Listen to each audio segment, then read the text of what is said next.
السلام علیکم ورحمۃ اللہ وبرکاتہ۔ علم و حکمت میں خوش آمدید۔ آج ہم معدے کے متعلق ایک بہترین نسخہ شیئر کریں گے۔ جو حضرات اس بات کی شکایت کرتے ہیں کہ نہ قبض ہے اور نہ ہی جو ہے وہ موشن ہے، بس اچھی طرح سے اجابت نہیں ہوتی، بوجھل بوجھل رہتا ہے پیٹ، تو ان کے لیے ایک بہترین نسخہ پیش خدمت ہے۔ اجابت با فراغت کے لیے انسان کی ضرورت بھی ہے۔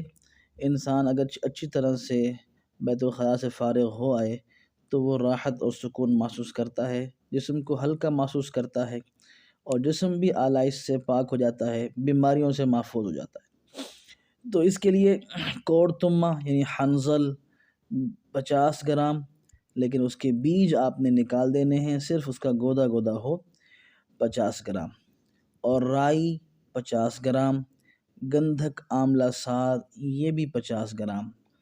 تمام چیزیں صاف ستھری ہوں، الگ الگ پیس لیجئے اور پھر ان کو اچھی طرح سے مکس کر لیں۔ صبح، دوپہر، شام 3 وقت ایک چٹکی کھانے کے بعد تازہ پانی کے ساتھ لے لیں۔ کھانا کھانے کے بعد اس دوا میں سے ایک چٹکی یعنی ایک رتی، تھوڑا سا زیادہ، کھانے کے بعد پانی کے ساتھ استعمال کریں۔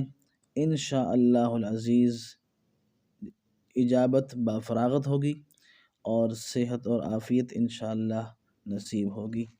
السلام علیکم ورحمۃ اللہ وبرکاتہ۔